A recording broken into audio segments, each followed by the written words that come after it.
Oi, gente! Sejam bem-vindos a mais um vídeo do canal. Meu nome é Yales Tavares, para quem ainda não me conhece.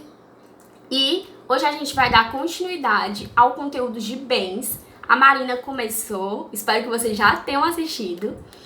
E hoje a gente vai concluir esse assunto. Como ela falou, é um assunto assim, mais ou menos, né? Mas é legal também, eu espero que vocês gostem. Qualquer dúvida, vocês sabem que podem contar com a gente. E é um conteúdo bem pequeno, então não tem tanto problema, certo? A gente vai começar falando sobre os bens reciprocamente considerados, depois a gente vai partir para quanto ao titulado domínio, certo? Os bens reciprocamente considerados, a Marina explicou, né, no vídeo passado que tem a teoria da gravitação jurídica, ou seja, em regra, o acessório vai acompanhar o bem principal, certo? E o que acontece? Gente, os bens reciprocamente considerados é entre um e outro bem, certo? E há uma subdivisão entre bem principal e bem acessório. O bem principal é aquele que é independente na sua existência. Já o bem acessório é aquele que vai precisar do bem principal para existir, certo? Então, o acessório, ele vai necessitar da existência do bem principal. Aí, há várias subdivisões. Eles podem ser frutos, ou seja, eles vão decorrer do bem principal, mas eles vão acabar se renovando periodicamente. Por exemplo, uma maçã na macieira, né? Ela vai se renovar periodicamente, certo? É um fruto que vai se renovar periodicamente. E os frutos, eles se subdividem em várias classificações.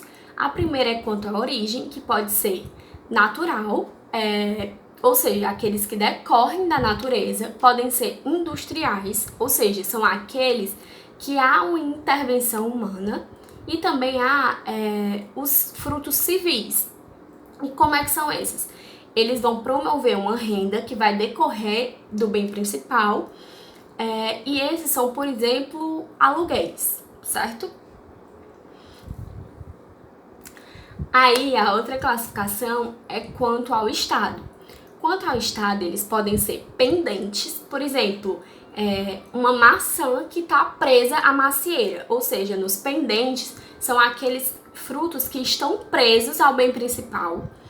Tem os percebidos, ou seja, são aquelas maçãs que já foram retiradas da macieira. Os frutos percebidos são aqueles que já foram retirados. Tem os percipiendos, gente, eu adoro essa palavra, percipiendos. São aquelas maçãs que já deveriam ter sido colhidas, que já estão maduras, mas que ainda não foram retiradas, certo?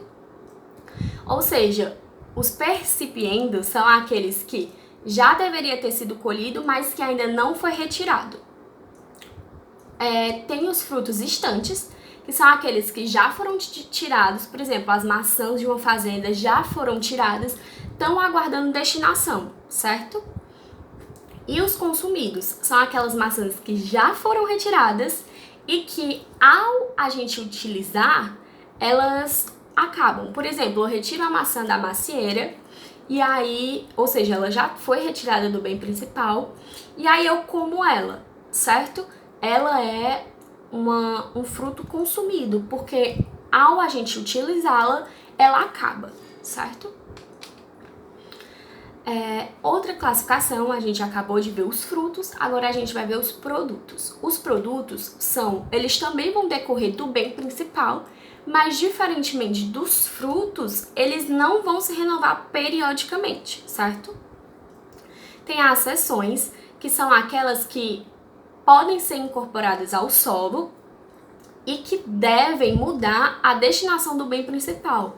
Elas têm que ter uma intenção de permanência, certo? Deve ter uma intenção de permanência nas acessões. Existem também as pertenças, que são aquelas que são colocadas à disposição do bem principal. Existe a parte integrante, que é como se fossem acessórios, que são aquelas que vão compor o bem principal.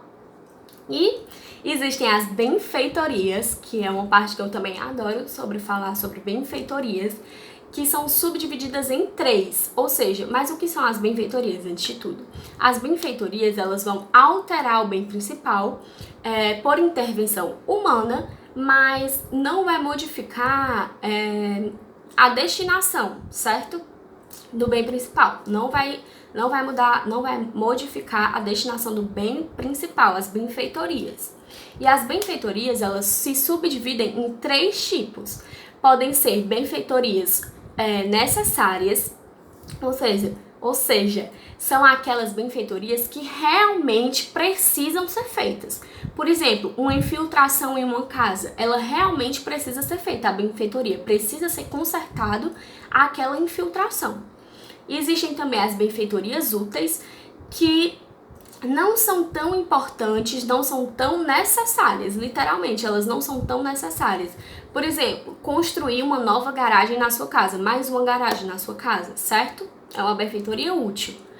E existem também as benfeitorias voluptuárias. As benfeitorias voluptuárias são aquelas que é para causar diversão, que é para mero deleite, entendeu? Por exemplo, construir uma piscina na sua casa não é uma benfeitoria necessária, nem uma benfeitoria útil. É uma benfeitoria voluptuária, porque vai causar diversão, enfim. E por enquanto, a gente acabou de terminar a parte de bens reciprocamente considerados, né? Que é como se houvesse uma comparação nos bens reciprocamente considerados entre bem principal e bem acessório. Mas enfim. E agora a gente vai para a última parte, que é em relação ao titular do domínio do bem, certo? Em relação ao titular do domínio do bem, ele pode ser um bem particular, ou seja, gente, a definição de bem particular é a coisa mais engraçada. São aqueles que não pertencem ao domínio público. É simplesmente isso. Os bens em relação ao titular do domínio estão nos artigos 98 a 103 do Código Civil, certo? Ou seja, a gente viu a classificação que bens particulares são simplesmente aqueles que não pertencem ao titular do domínio. Existem também os bens públicos. Os bens públicos, eles, em regra geral, eles são imprescritíveis e são inalienáveis. Em alguns casos, podem sofrer alienação, mas tem que ver os casos previstos em lei, certo? E de jeito nenhum eles são passíveis de uso capião. De forma nenhuma, bens públicos não estão sujeitos a uso capião, certo?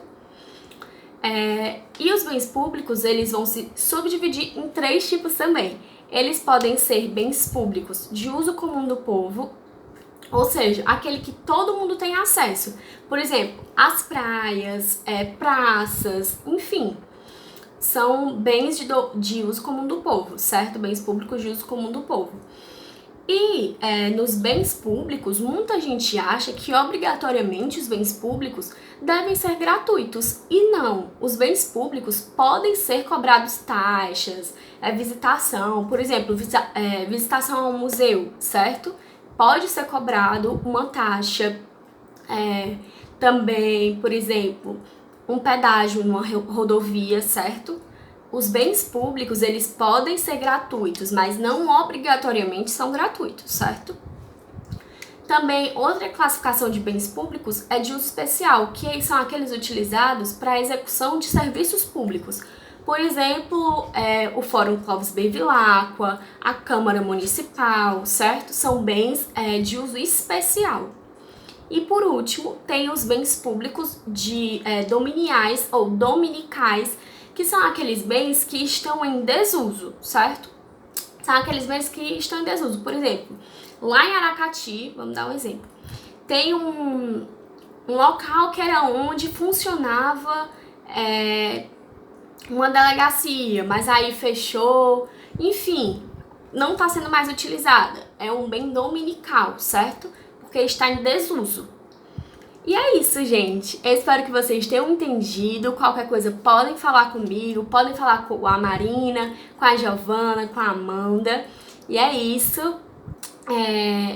Até a próxima. E qualquer dúvida, gente, de verdade mesmo, podem falar com a gente, perturbar a gente. A gente sabe que a prova tá chegando, mas vocês vão se dar muito bem e vai dar tudo certo. E é isso. Podem contar com a gente. Um beijo e até a próxima!